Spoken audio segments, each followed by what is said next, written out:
मैं doctor R के Sinha, MD medicine, medical director Gayatri nursing home Makarpura. आज 2 नवंबर पूरा विश्व जगत world vitamin D day level मना रहा है।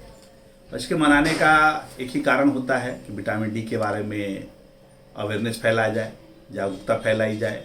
और ये काम हम डॉक्टरों को ही करना पड़ेगा, क्योंकि ये डॉक्टर को ही विटामिन डी के बारे में थोड़ा बहुत जानकारी है। आम आदमी को तो उतना ज़्यादा जानकारी विटामिन डी के बारे में होता ही नहीं है, इसलिए उनको जागरूक करना बहुत ज़रूरी है कि विटामिन डी भी एक बहुत वाइटल प्ले रोल करता है आपके शरीर के लिए। खास करके कैल्शियम मेटाबॉलिज्म के लिए विटामिन डी का बहुत बड़ा रोल है। तो कैल्शियम बॉडी के अंदर जब भी एब्जॉर्ब होगा, जो भी आप डाइटरी कैल्शियम खाएंगे, तो उसको एब्जॉर्प्शन के लिए विटामिन D3 का शरीर में प्रचुर मात्रा में ब्लड का होना बहुत ज़रूरी है। तो ब्लड में विटामिन D3 लेवल सफिशिएंट है, तभी आपका कैल्शियम मेटाबॉलिज्म सही रह सकता है। तो दोस्तों ऐसा है कि विटामिन डी डेफिशिएंट है अगर आपके अंदर, बराबर ना, तो इसका रिक्वायरमेंट देखिए ऐसा है कि 4000 इंटरनेशनल यूनिट बड़ों में चाहिए पर डे, और बच्चों में जो है आपका 2000 इंटरनेशनल यूनिट, उसका आधा, बड़ों के आधा 2000 इंटरनेशनल यूनिट चाहिए। बॉडी के अंदर इसका 40 से 60 नैनोग्राम पर डीएल जो है इसका मेंटेन होता है। अब ये ऐसा है कि इसकी विटामिन डी देखा गया है कि प्रिवेलेंस के हिसाब से, मतलब कितने लोग कितना गंभीर है, तो देखा गया 10 में 2 लोग भी सफिशिएंट नहीं होते। मैं तो मेरे यहाँ तो मैं देख के हैरान हूँ, अभी तक मेरे को 1-2 पेशेंट को छोड़ करके किसी का भी 30 से ऊपर तो मैंने नहीं देखा है। 10, 20 देखा तो 20 में बड़ा खुशी होता है हमको, 20 से 30 है आपका मेंटेन, वरना 20 से तो नीचे ही रहता है, जबकि चाहिए आपको 40 से 60, बराबर ना। तो बहुत ज़्यादा डेफिशिएंसी है। डेफिशिएंसी के कारण बहुत सारी बीमारियां होती है जो डॉक्टरों को भी खास करके बहुत कम पता है, बराबर। खास कर एमडी मेडिसिन जो है उनको तो सब आइडिया रहता है, बाकी जनरल डॉक्टर जो होते हैं इसके बारे में भी उतना अवेयर नहीं है। तो दोस्तों कुछ है बता रहा हूँ मैं। अगर विटामिन D3 लेवल अगर आपके ब्लड में कम है तो कैल्शियम मेटाबॉलिज्म, जैसे मैंने बोला, कैल्शियम मेटाबॉलिज्म है, सेलुलर एनर्जी प्रोडक्शन है, ये दोनों बहुत इंपॉर्टेंट रोल है। तो कैल्शियम की कमी हो जाती है बच्चों में, तो उसको बोलते हैं रिकेट्स। तो बड़े बड़े जितने बोन हैं वो कमज़ोर होने लगते हैं और टेढ़े होने लगते हैं, उनको दर्द होने लगता है, चलने में दिक्कत होने लगती है।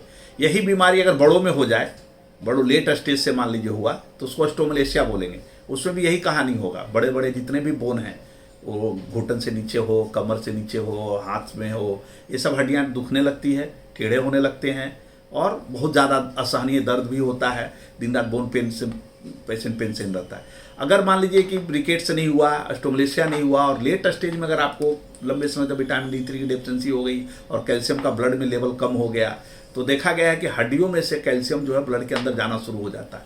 उस कंडीशन को ऑस्टियोपोरोसिस बोलते हैं। तो उस कंडीशन में देखा गया है कि बोन जो है पोरस हो जाता है और छलनी जैसा हो जाता है और कमज़ोर हो जाता है।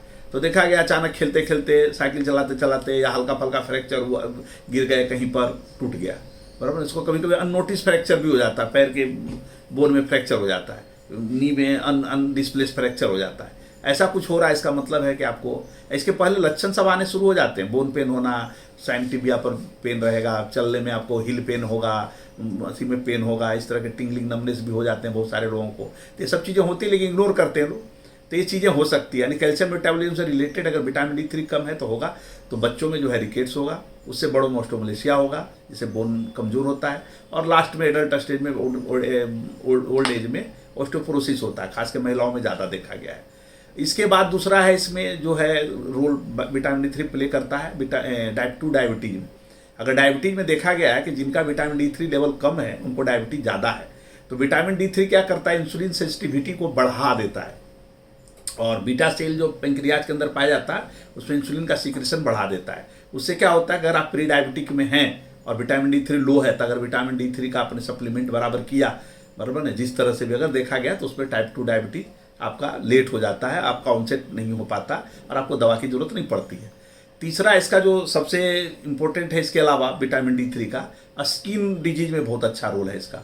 खास करके देखा गया है जो उजलापन आ जाता है, विटिलाइगो जिसको बोलते हैं, चमड़े उजले हो जाते हैं, और सोरियासिस एक बीमारी है जो बड़ा क्रोनिक कंडीशन है।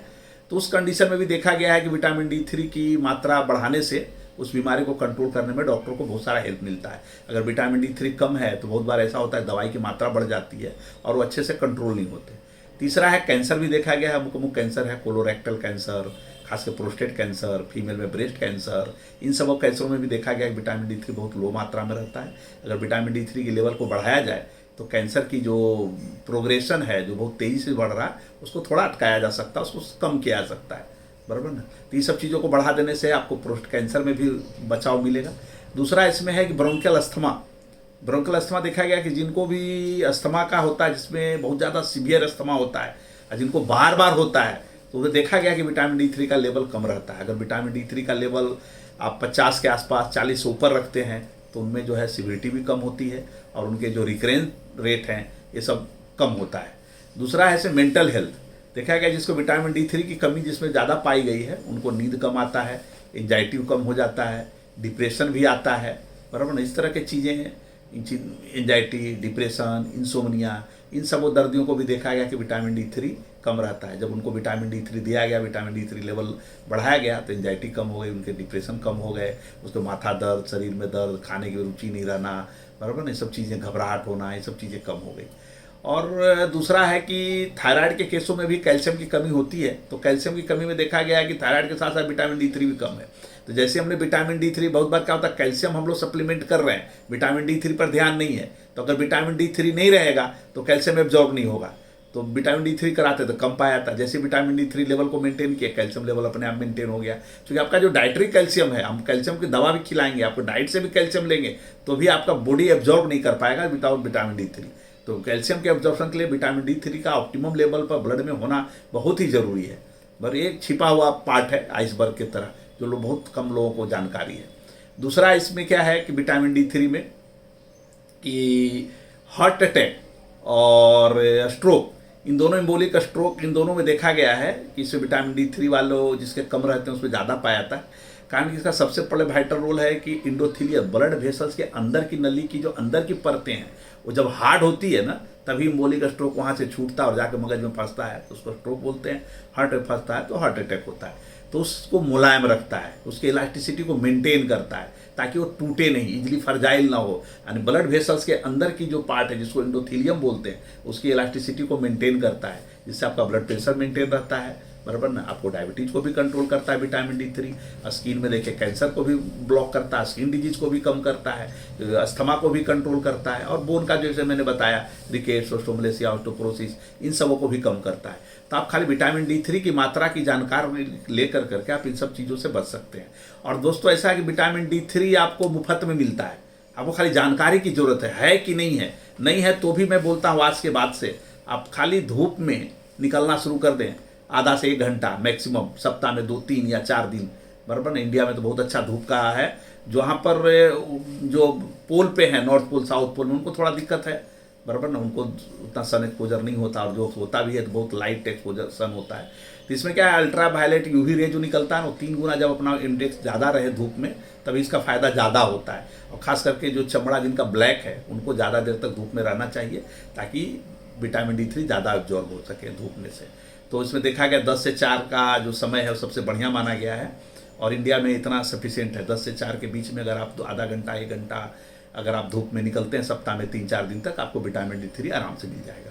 और विटामिन D3 की मात्रा सही रहेगी तो जो जैसे मैंने बताया कि कैल्शियम मेटाबॉलिज्म आपका सही रहेगा, आपको अस्थमा का अटैक कम होगा, आपको डायबिटीज कम होगा, आपके स्किन के कैंसर कम होंगे, स्किन के प्रोस्टेट कैंसर कम होंगे, कोलोरेक्टल कैंसर कम होगा, एंजाइटी कम होगा, डिप्रेशन कम होगा, बराबर, मसल के पेन कम हो जाएंगे, बोन के पेन कम हो जाएंगे, आप खुश रहना शुरू कर देंगे। तो ये सब आराम से आप कर सकते हैं। दूसरा है इसमें कि डाइट से भी मिलता है, इस खास करके फिश ऑयल है, कॉड लिवर ऑयल जिसको बोलते हैं, साल्मोन है, दूसरा अंडा के एग ओक में भी विटामिन D3 सफिशिएंट मात्रा में है, तो इसको भी लेने से विटामिन D3 आपको मिलेगा।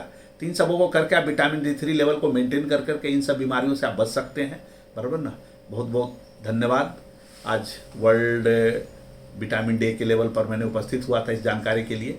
दूसरा इसमें इम्पोर्टेंट है कि मैं ये अपने YouTube चैनल, मैंने आप लोग के सलाह सूचन के कारण, जो आप लोगों ने बोला था कि अपना चैनल बनाइए और अपने से प्रसारित करिए, क्योंकि दूसरे चैनलों पर मैं प्रसारित करवाता था, बराबर ना, अब तक लेकिन मैं अब चाह रहा हूँ कि मैं अपना चैनल, चूँकि मेरे को सही माध्यम लगा कि अपने बातों को कम समय में ज़्यादा से ज़्यादा लोगों को पहुँचा पाऊँ और अपनी छोटी मोटी जानकारी को मतलब लोगों को बीच सफल करके अपना सामाजिक दायित्व को निर्वाह कर सकूं। बहुत बहुत धन्यवाद। प्लीज़ इस चैनल को लाइक करें, सब्सक्राइब करें और बेल बटन को दबाएं ताकि जब भी मैं आपके बीच उपस्थित हूं तो आपको पता चल जाए। मैं कुछ ना कुछ, अभी बहुत सारे आगे आने वाले वर्ल्ड डायबिटिक डे आ रहा है, वर्ल्ड इपिलेप्सी डे आ रहा है, COPD के बारे में आ रहा है, तो छोटी छोटी जानकारियां मैं आपको देता रहूं। और आप कमेंट में भी नीचे लिखें कि आपको किस वीडियो पर क्या जानना है आपको ज़्यादा मेरे बारे में, बराबर ना। उसके अगर नीचे आपको बीमारी के बारे में लिखेंगे तो मैं ज़रूर उस पर ध्यान दूंगा और आपके बीच उपस्थित होऊंगा आपके जानकारी को लेकर के। बहुत बहुत धन्यवाद। Please like and subscribe. Thanks.